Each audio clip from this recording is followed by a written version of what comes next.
पोराच्या मांसावर बापाची नजर पडावी इतका भीषण दुष्काळ शोकात पडलाय. शिवशाही कशाला म्हणतात सामर्थ्याने लक्षात घ्या. तेवढ्या काळात सुद्धा एकाही शेतकऱ्यांना आत्महत्या केली नाही. याला शिवरायांचं व्यवस्थापन म्हणायचं, याला शिवशाही म्हणायचं. शेतकऱ्यासाठी पहिलं धरण माझ्या शिवरायांनी बांधलं. महाराष्ट्रात खेड शिवापूरला अशी 32 धरणं माझ्या राजानं बांधली. महिन्याच्या महिन्याला हातावर 1 तारखेला पगार पडते. ते वेतन माझ्या शिवरायांमुळे मिळतं. नाहीतर आजही तुम्हाला पगार भेटली नसती. वतनदारी पद्धत बंद करून वेतनदारी पद्धत शिवरायांनी चालू केली. का अभिमान आहे, का स्वाभिमान आहे. तर का शेतकरी बांधव, ज्या 7 बाऱ्यावर आपण एवढा माज करतो ना, तो 7 बारा शिवरायांची कृपा आहे. 7 बारा हे शिवरायांनी काढलं. शेतीची पहिली मोजमापणी शिवरायांनी केली. नाहीतर आजही पाटीलकी, देशमुखी, देशपांडकी चालली असती. जमिनी पिकल्या नसत्या, पिकूनही भेटल्या, हक्काचं खाता आलं म्हणून कौतुक आहे. आणि ज्याला जय म्हणून वाटलं नाही, तुम्ही घरी जाऊन पिटवून घ्या. तुम्ही म्हणसाल ताई तुला एक लयच उतू आलता. आमच्याकडे उत्तू येणं म्हणजे लय ॲग्रेसिव्हली बोलणं. काय म्हणतात तुमच्याकडे? हे जाऊ दे बरं मरू दे.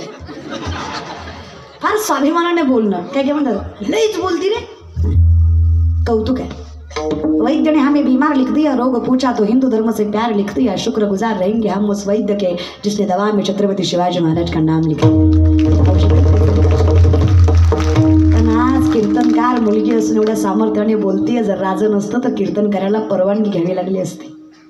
विचारावं लागलं असतं, जहाँ पे ना जहाँ पे ना हम थोड़ा सप्ताह करना चाहते हैं, आपकी मर्जी हो तो कर ले.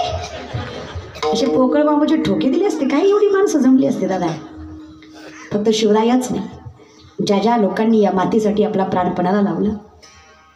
पण कधी कधी ते वर बसून विचार करत असतील, यहाँ कोई मरे वोटों के लिए तो कोई मरे नोटों के लिए. भगतसिंग, राजगुरु, सुखदेव सोचते होंगे हम भी मरे कि हरामजादों के लिए. कुणासाठी मेलो बाबा. अरे इथे पैशाशिवाय काहीच घेणं देणं. तेच ना भाषणं गेले ते विचार कर. अरे काय माती होती रे आपली. हां काय सैनिक. आताही काय सैन्य बोललंय आपलं. धर्म जात पंथ कुठल्याच गोष्टीचा विचार न करता देशासाठी लढतात रे. हां पण विनंती आहे पोरांनो, लढा. या बहिणीचं एवढंच ऐका रे. कीर्तनाला आलात ना, सगळ्यात प्रथम आईवडिलांची सेवा करा. जगाच्या मालकाची करण्यापेक्षा आईवडिलांची केली तर जगाच्या मालकापर्यंत पोचणार आहेत.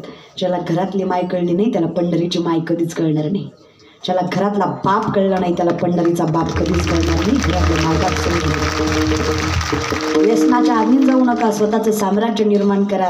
कारण तुमच्या आईबापांनी तुमच्यासाठी फार कष्ट खाल्ल्यात. तुमच्या आईवडिलांची स्वप्न करण्याची जबाबदारी तुमच्यावर आहे. विनंती आहे, हा सुंदर नामजप. हे सगळं शक्य कशाने होणार आहे देवा? एकच, हरिमुखे. म्हणजे नुसतं मुखे म्हणलं की होतं असं नाही बरं का. कष्ट करावं लागतं. उद्यमे नाही सिद्धंती कार्याने मनोरथ आहे नाही सुप्तसे सिंहस्य प्रविशंती मुखे मृगा. सिंह झोपलाय, हार नालच माय आली. माय सिंह झोपलाय, त्याला भूक लागली असेल. मग ती म्हणला तू तोंड होस, मी तुझ्या तोंडात जातो. होईल का असं?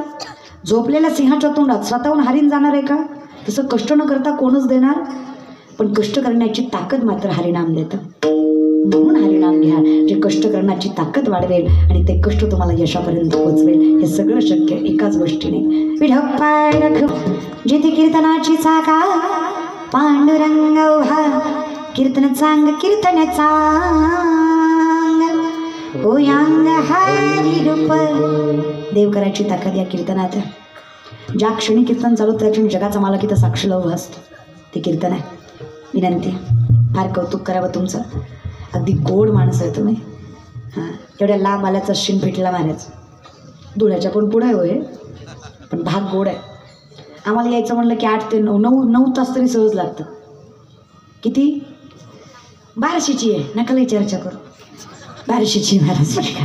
पंढरपूर बार्शी. पंढरपूरपासून माझं गाव आहे. आम्ही ती भाग्यवान माणसं आहेत. आमच्या जिल्ह्यात जगाचा बाप आहे तो पांडुरंग आहे.